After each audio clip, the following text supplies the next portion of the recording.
First, we want to give honor to God, which is the head of our life. It's just so good to have the mayor of Tracy, California in the house, my greatest friend. And you already know how Lawrence J. do it. If you're over 10 years old, I don't introduce you by your name. You introduce your own self. Over 10? Yeah, because some of the people I had on the show, I couldn't pronounce their name. So I just made this a natural habit. Yeah, those that know, you know, though, right? Because I done messed up some names. I done messed it up. But it's good to be in the house of the Lord just one more time. Now, on this show, this is the Bishop W.C. McClinton show, Christian News. Mm-hmm. So we're going to bring out some issues concerning the news that's already published. Do people know? But we're going to get a closer magnifying glass on coming from the mayor herself. And then we have a wonderful husband over to my far left. And so we're going to start right here. We're going to introduce ourselves to the world. Well, I got an old-fashioned name, Nancy Young. Oh, my maiden name was Lipscomb. It's a little more complicated, but see, that's what it got me. That would have got me. Look, yeah. And your husband over to our far left. I'm Pastor James Young. Yes, Pastor of the Image Church, and live in Tracy. Amen, amen. And I'm the wife of the mayor. Yeah, the husband. The mayor. Yeah, the mayor. No double stuff going on. I'm the first man. The first man. That's right. So, Pastor, we're gonna dive right into you first, because this is a Christian station. How long you been in ministry, and how long you been pastoring, and what is your ups and your downs? We want to know everything. I've been in ministry since the late 70s. Okay. I acknowledge being a minister. I evangelized for a number of years, and then I moved to California, and I came out here to pastor. And the church that I came out to pastor, it didn't hold together. Okay. It wasn't what I thought it was. Mm-hmm. And then so we kind of assimilated. I met Nancy in Oakland. She was attending Berkeley at the time, and going to a friend of mine's church, a bishop, who really helped me get on the evangelism field, because when I first met him, he was on the evangelism field. Bishop Robert David Young. Amen. Which he's gone on to be with the Lord now.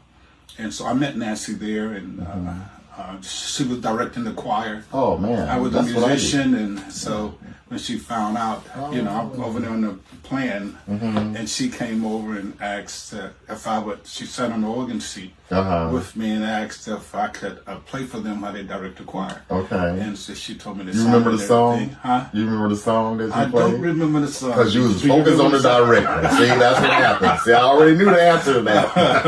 Remember, the first song I had to teach you is I'm Available to, Lord, I'm available to you. Lord, I'm available to you. That was my jam. Well, still my jam. Yeah. So your music. Now you mentioned music. I'm in music too. How far is your music taking you in your ministry? Well, it takes me back to high school.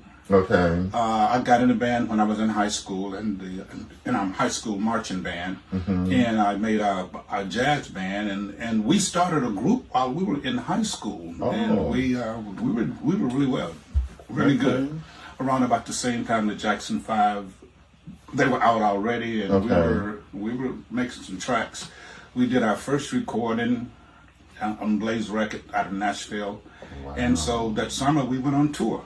And we were going all over Mississippi and Arkansas, and we started playing for different proms and stuff like that. And so, right out of high school, I was still in high school.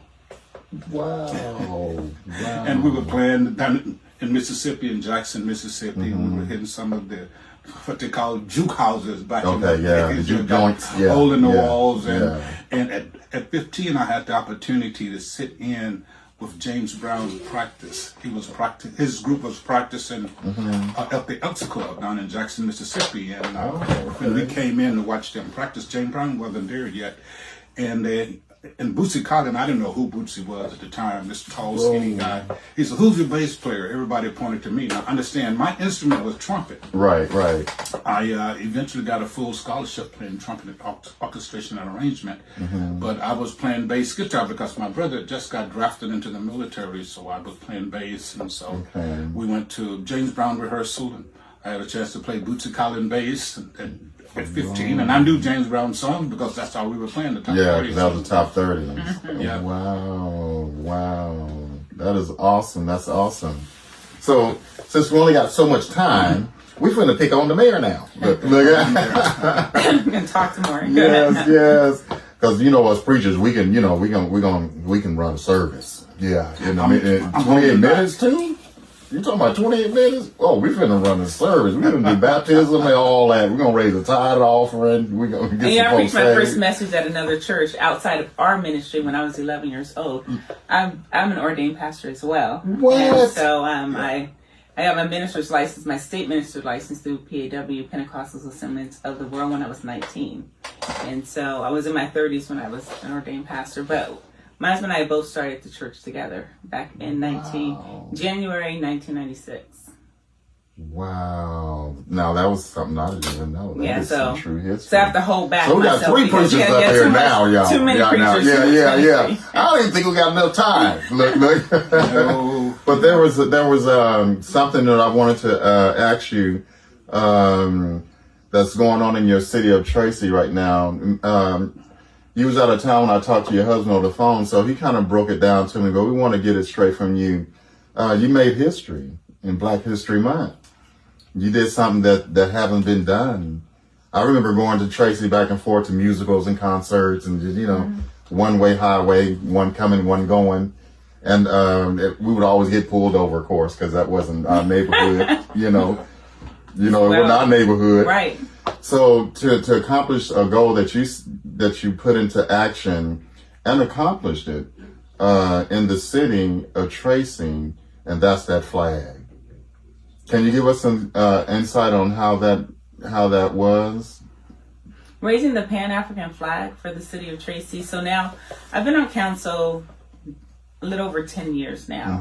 And so every year when it's Black History Month, of course, I make note that this is Black History Month, celebrate, and we point out things like that. Okay. But I didn't realize until last year that we had never officially even proclaimed February for the city of Tracy as Black History Month. So last year I did the first proclamation, and this year I was able to do the second proclamation for Black History Month.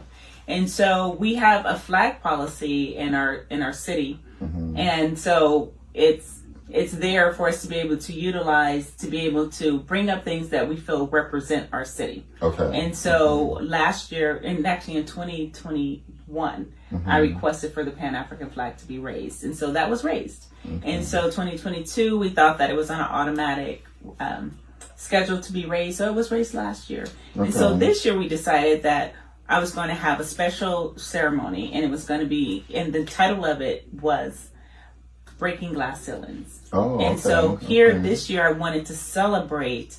This is 145 years since the founding of Tracy this year. And so at 120 years, we had our first African-American city council member, and her name is Evelyn Tolbert. And so I stood on her shoulders, and I really wanted to honor her. I gave her a key to the city. And so I wanted to really highlight her. And at the same time, I wanted to highlight myself being the first Black mayor pro tem in 2019.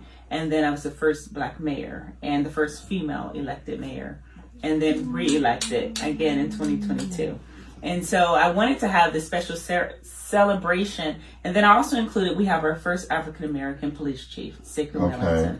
And so I really and we brought him from Oakland. Right. I see. And he's great. And so I really wanted to just highlight that for our community, because I think it's really, really important that we tell our history. We tell our narrative, what we want people to remember us by. Because if we don't do it, somebody else going to tell it for us. And they're not going to tell it right either. And so they're going to omit the great things, and they're going to over-exaggerate the bad things. So we want to make sure that we're telling that story. So it was very important that we still show that Black history is about U.S. history is connected to Black history.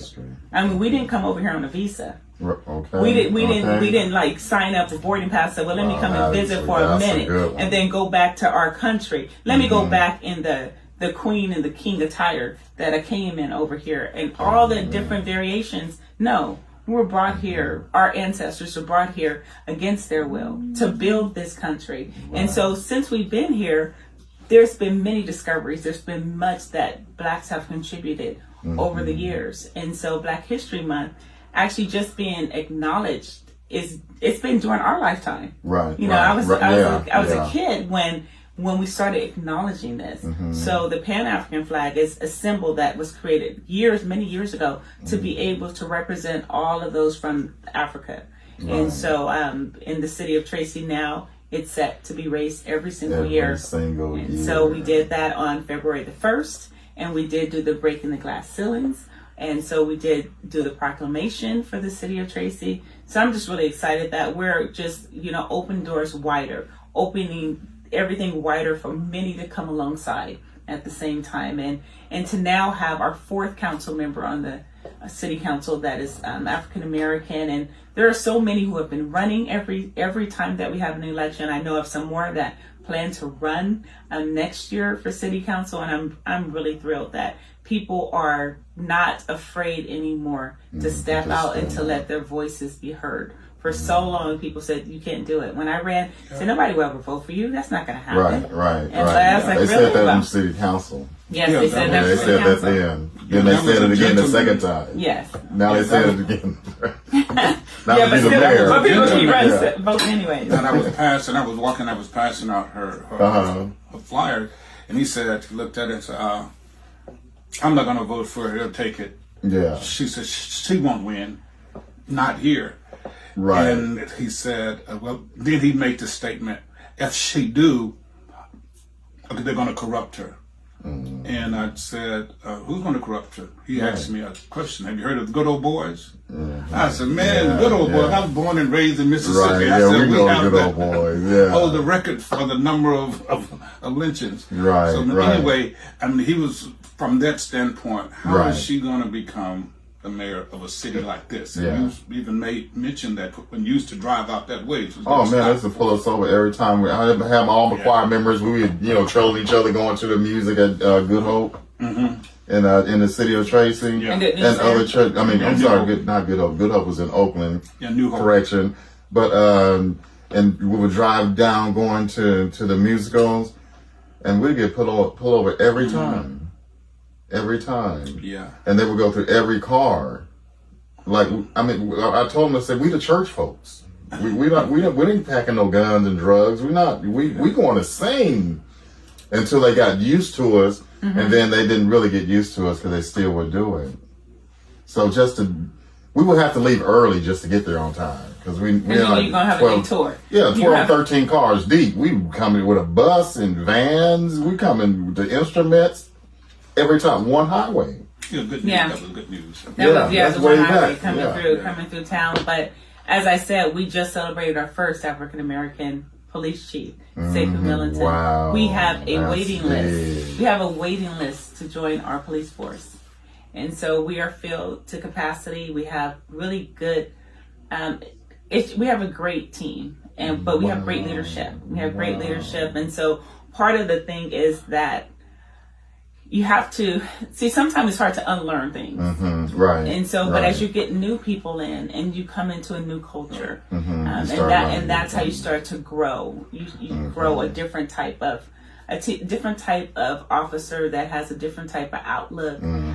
They're still here to serve and protect. And so for so long, many people of color didn't feel that we have that. They said, if you show me something different, I'll do something different. Yeah. There was another question I want to ask you, that I'm pretty sure someone would like to know is, what is the duties of a mayor? What do a mayor really do? I just interviewed. Other than everything. I was just interviewing with the little 8-year-old the other day, and so she asked questions like that. I'm like, let me think about this. Why do you call a mayor a mayor? I was Why do we need a mayor? Let me look that up. Yeah. As far as the mayor, for some people who come from other countries, we kind of explain it as the president of the city. Yes. And so each of us are elected separately, but all 5 of us, the 4 council members and the elected mayor, we run the city. I do a lot more externally to bring in resources to the city and to have a voice for the things that are expanded within and without the city. So inside, I'm kind of like that team captain. And so my whole goal is to really inspire our team to work together to win.